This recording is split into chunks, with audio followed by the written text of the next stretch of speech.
Hi, I'm Kathy Stoddard Torrey. I'm a leadership coach, trainer, and author. I've written a book. Here it is, Elevate Your Emotional Intelligence, a parable that reveals the path to better relationships and a happier life.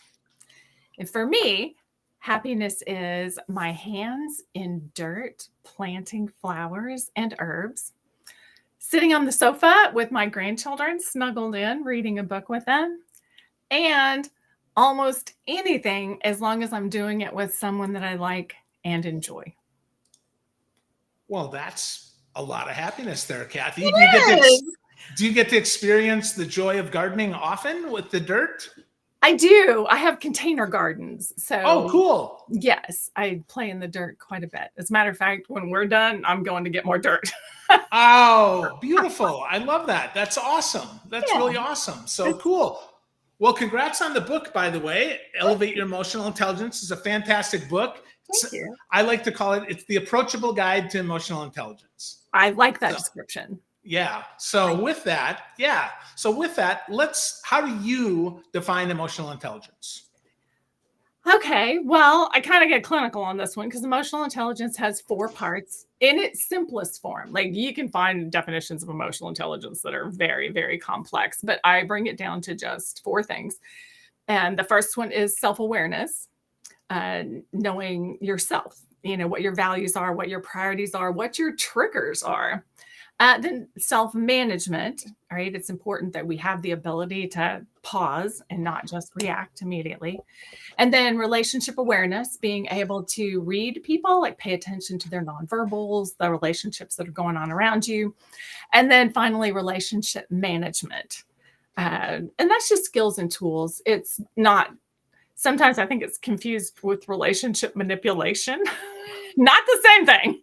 It's relationship management. So I want to say things in a way that makes it easy for you to hear them and to react appropriately. So those are the 4 sort of basic pieces of emotional intelligence. Okay, cool. Well, in your book, you add a little bit extra, thankfully. It isn't just 4 clinical things, and we don't just talk about that. It is a parable. And I love how you start with the power of choice. I think that is super powerful, right? That is the way to go, because ultimately, if we don't choose to be more emotionally intelligent, we're not going to be more emotionally intelligent. Is that right? Yes, that's absolutely right. And that is why at the very beginning, we talk about the power of choice. Because lots of times, like when I'm doing seminars, people will say, oh, I have to do this and I have to do that. And I'm like, nah, for the most part, you're choosing. And so I call choosing on purpose, waving around the magic wand of destiny, which I always have with me. So here's my magic wand of destiny. Awesome. I know, isn't I love my magic wand of destiny. It's just something to help people remember, that you have the power of choice. We have a lot more power, I think, than we give ourselves credit for sometimes. Yeah, I think so too. And that makes it much more, again, approachable to think about this, because if I didn't have the power of choice, I probably wouldn't do any of this. I could check the boxes and go through and say, yep, okay, know myself. Yep, know this. Yep, okay, got that, right, all that. Right. But that's not the truth. We have that power of choice, and I think that is extremely powerful. And I love your magic wand. I was hoping that you had one. I read that in the book, and I was like, I hope Kathy has one of those. I actually do. I always have it with me. Whenever I go, I've actually forgotten it and driven like an hour back to get my magic wand of destiny so that I had it for a speech or something. So yes. Wow. I also usually have my emotional pennies, which is the other. Yeah, the other one. Yeah. So tell me about the emotional pennies. So emotional pennies are just kind of a symbol for emotional energy. So most of us come home at the end of the day and we're really exhausted, even though most of us are not doing hard physical labor. We're in an office, we're dealing with people. But why we're exhausted is we've used up all our emotional energy. So what we want to do in order to have some energy left when we get home, so that we don't just plop down in front of the TV, and call it a day, is to think about good expenditures of our emotional pennies. Is it something worthwhile, or did somebody cut you off in traffic? Like somebody cuts you off and you're taking your pennies and just throwing them at whoever it is. And, they don't care. It's not bothering them, but you're depleting your own supply of emotional pennies. So it's paying attention to those things like that so that we can conserve our emotional pennies. That's so interesting. I just see myself driving down the road, getting cut off and throwing the pennies at the windshield and hoping that the other person is going to somehow get hit by them, even though my windows are all rolled up and I got a windshield in front of me. It's like, that's such a good reminder, especially for me. I can get sometimes angry driving too. So we all do. I work with lots of different groups, but I've worked with police, and honestly, emotional pennies, like I won't see people for 15 years. They've gone through a seminar with me 15 years ago, and they will walk up to me and say, emotional pennies, and the police department, they said, they'll come back in. It becomes kind of the language of the groups that I work with. And they'll come back and go, man, I spent all my emotional pennies on that stop, So it's just an easy way to be aware of, when we're spending a lot of emotional energy on something.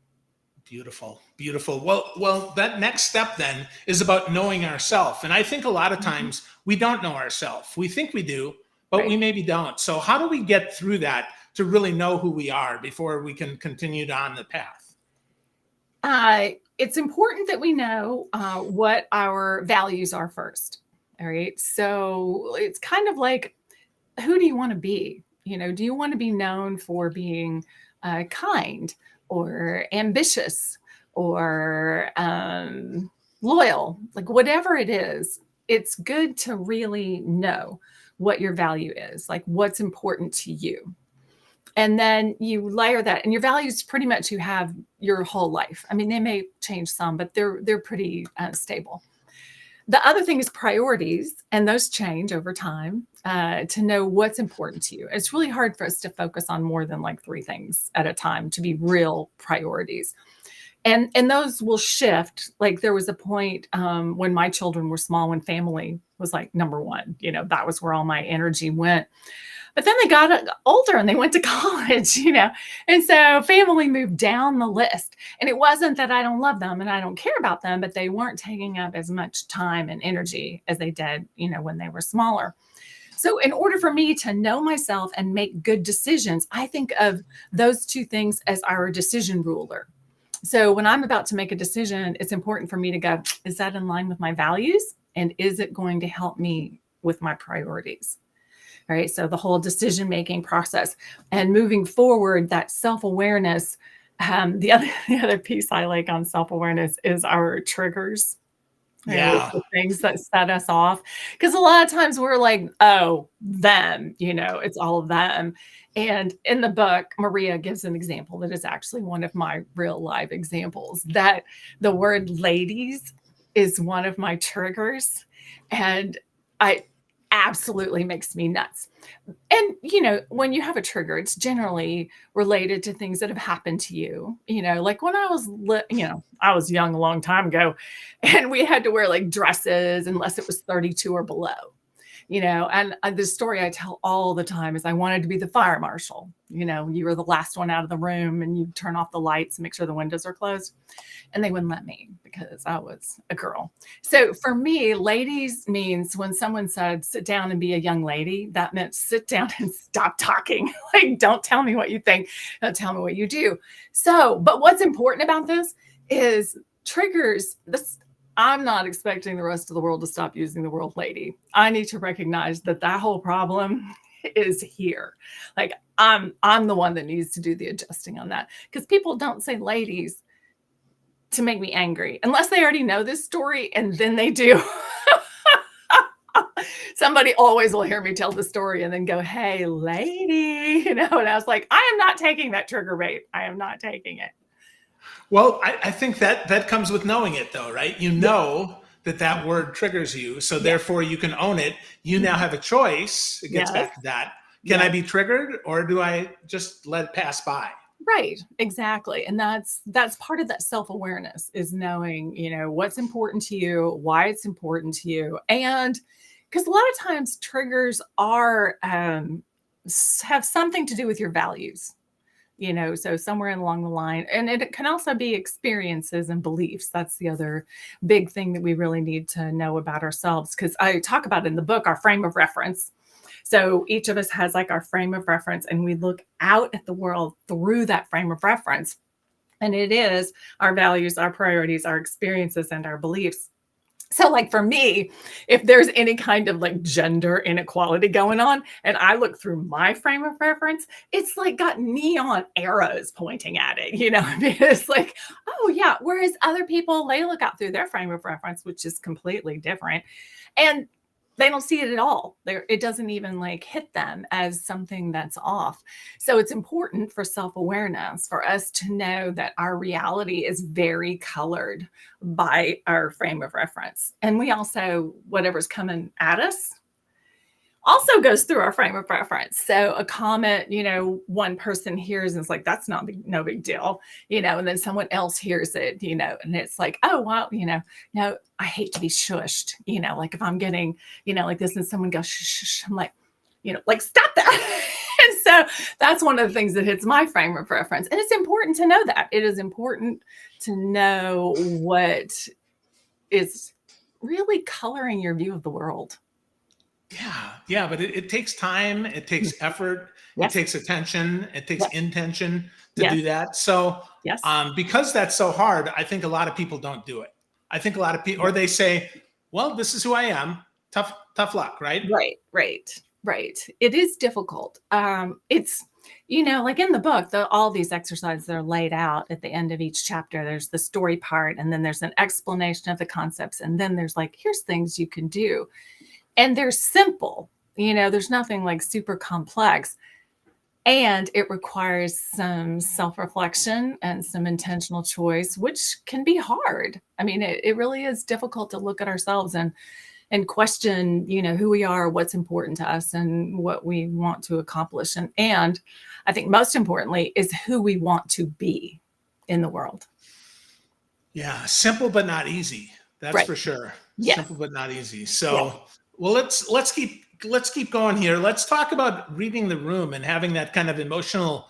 That's what often I think people think of emotional intelligence, is the ability to read other people, right? The ability to kind of play that personality relationship hockey. Right. Yes. And reading the room is really about paying attention to other person or people, and paying attention. And the simple part of this is paying attention to nonverbals, because our nonverbals are huge. If we say words and give a nonverbal message that doesn't match it, we go with the nonverbals every time. So for example, if I'm like, Phil, I'm really having a great time. Yeah, you are. Yeah, but see, you don't go with the words, which I said I was having a great time. We go with the nonverbals every single time. So it's important, one, for us to be aware of our own nonverbals as we're going through the world, but pay attention to everyone else's, because that's the first piece of relationship awareness, is the nonverbals, because that's where the real meaning to what they're saying is in the nonverbals. Yeah. So give me an example. Give me some nonverbals. You gave us one there with the kind of the change of the voice and the kind of lean back there, but give me another good nonverbal for those that are watching on video. Okay. So crossing your arms is one. As soon as you cross your arms, it's like, it's a disapproval, it's a backing up, it's a defensive measure. I had a group and it was pharmaceutical. And we were talking about this nonverbals, and somebody on the team turned to their supervisor and said, when you come and stand behind us on the line and you have your arms crossed, it makes me feel like we're doing something wrong. And she kind of laughed and she was like, well, really? Because I wore these lab coats, the white lab coats. And she said, I don't have pockets in my lab coat. And I feel like my arms are long and dangly. So instead of leaving them at my side, I cross them. Right? So, the nonverbals can be misinterpreted, and you can ask questions, because a lot of times, like in workshops, it's cold. So everyone's got their arms crossed before they're cold. And I know they're cold, so I'm not taking it personally.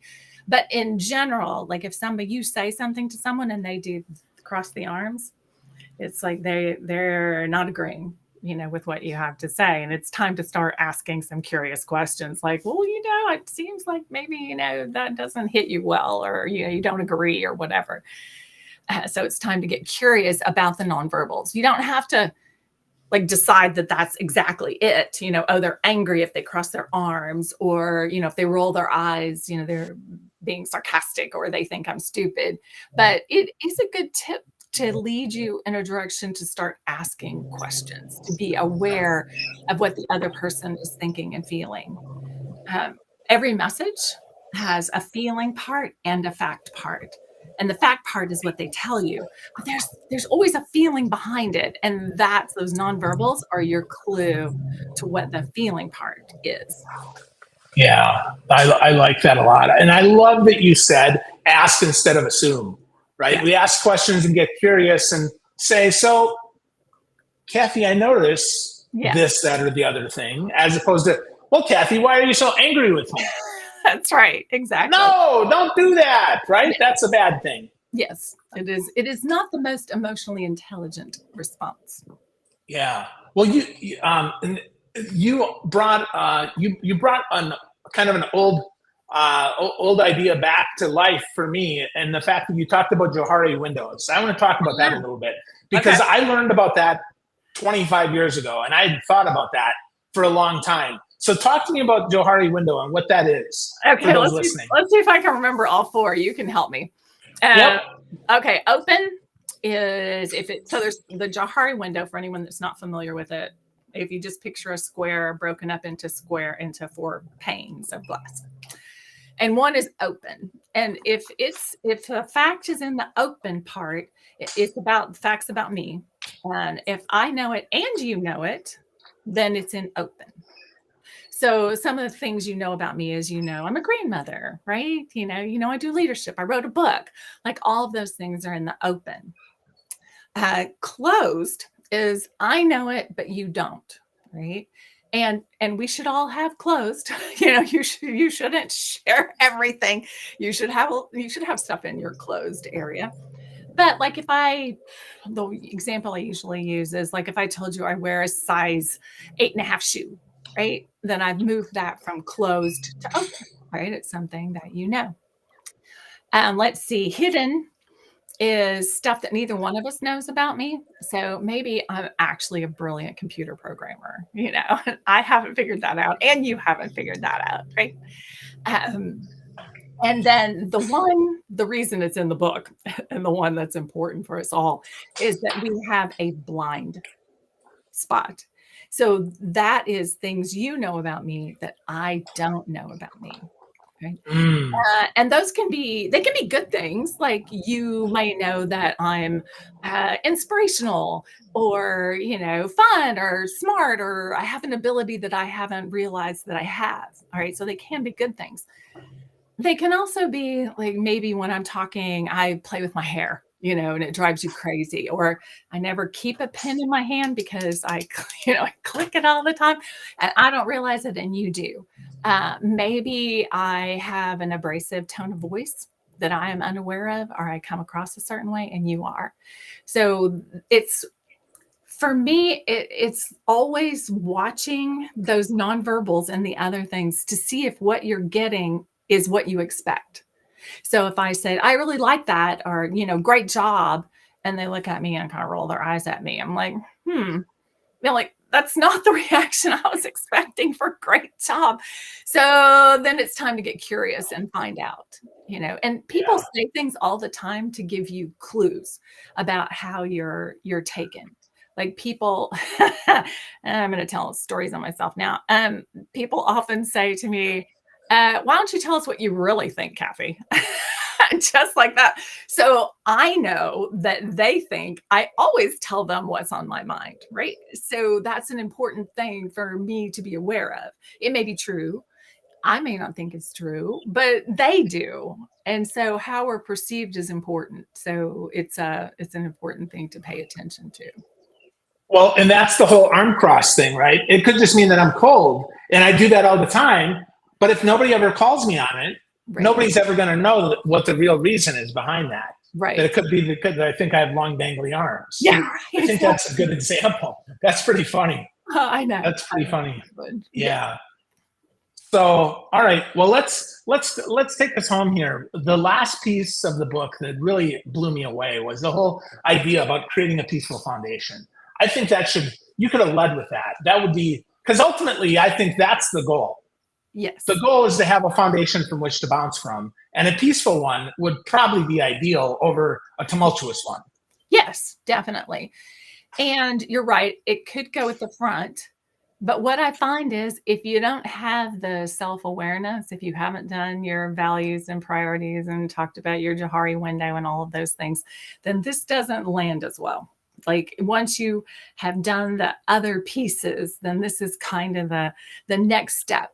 Because a lot of times we don't have the energy, or like if I'm throwing all my emotional pennies out at you, out at everything, then I don't have the energy or the wherewithal to do some of this stuff. But it's important. And so when I start talking about polyvagal theory, everyone, starts running from the room, like, oh my gosh, you're so boring. But that's what this is. And it's important. Polyvagal theory is important because there are 3 autonomic nervous system states, right? Dorsal vagal is you're depressed, you're down. It's very low energy. Then the sympathetic nervous system state is that fight or flight, very high energy. It's like, what's wrong? Who's the problem? Where is it? That kind of thing. But where we want to be is in the ventral vagal state. And that's that whole peaceful foundation. And the reason is when we're there, we are more open-minded, more broad-minded. There's all kinds of health benefits. It's where we do our best problem solving. So if we're not up in that ventral vagal state, then we are biologically incapable of all of those things, like being open-minded and creative and good at problem solving. So that's why it's important to find the way for you that helps you get up into the ventral vagal. And it's different for everyone. Like some people, it's music. My sister has a happy playlist that she likes, to listen to. But music doesn't have the same effect on me that it does on her. So there's a list in the book, and it's just try it, till you find something that works for you to get you up into that sort of peaceful state. And to get you to the point where you actually want to problem solve. Yes. And you have a broader view. They've done studies. I think it's faces and castles is what they had people. They showed them a face and a castle, and they got them all worked up first so that they were not in a happy place, and their brain lit up and they could only see the castle or the face, one or the other. Like you couldn't use both parts of your brain at the same time. But if they got them calm and in that ventral vagal state, then they could see both the castle and the face at the same time. So there's a lot of it's people say, oh, that's woo woo and this and that, and I'm like, well, it's kind of a physiological thing that people I think when I've been thinking about us talking, the phrase that came up is, in order to be a great leader and a happy human, these are the things that are going to accomplish that. And so I think that's the main thing is you just aren't going to see the world in the same way if you're in either the dorsal vagal or the sympathetic nervous system state. It's just not going to look like the same place as it is when you're in the ventral vagal state. Very interesting. And well, it sounds woo until you realize there's science behind it. Like this is real. There is. It is. When I read that it's biologically, all that problem solving and open-mindedness is biologically not available to us, I'm like, wow. Especially during COVID. That explained a lot because, it was really hard to get up. And that's when I first realized this and started reading about it, because people were coming to me and going, everyone's stressed, no one's getting anything done. And so I started researching polyvagal theory, and I was like, yeah, it makes total sense because everyone's in fight or flight and unable to do problem solving and being creative and patient and all the things that happen up at that state. Yeah, right on. Well, before I ask you the last question, Kathy, where can people get a copy of your book? Where would you send them? Do you have a website for the book? You can go to my website, KathyStoddardTorrey.com, and there's little buttons for all the different places where you can buy the book. It's on Amazon and Barnes and Noble and Porchlight and Bookshop.org, I think. All those buttons are on my website. So so you can get it there. Good. So go to KathyStoddardTorrey.com. You get a copy of Elevate Your Emotional Intelligence. It's a fantastic read. It's practical. It's approachable. So with that, Kathy, let's give them one more tip here. We want to get started on our EI journey. We want to get started with emotional intelligence. Okay. Give me the first step or two so that I can get started on my journey. All right. I would say if you were going to do one thing that was going to improve the quality of your life, help you spend fewer emotional pennies, is to presume good intent. So when someone says something to you, don't automatically assume like, oh, well, they're being insulting or this, that, or the other thing. If you're like, I wonder what they really meant by that. It would be to presume good intent always. And then you can ask questions about it, but you use so few emotional pennies and you can really move forward on your journey of self-awareness and all the other things if you will just presume that everyone has good intent and then move from there. That would be my number one tip. Assume positive intent. I love that. Kathy, this has been a great fun to talk to you. Very insightful. And folks, go get a copy of the book. Go get Elevate Your Emotional. If you're looking for a parable, you're looking to get started reading, started on the journey so you can find out about your power of choice and you can find out about the important stuff about EI without diving into a textbook. This is the way to go. So thank you, Kathy. I appreciate you.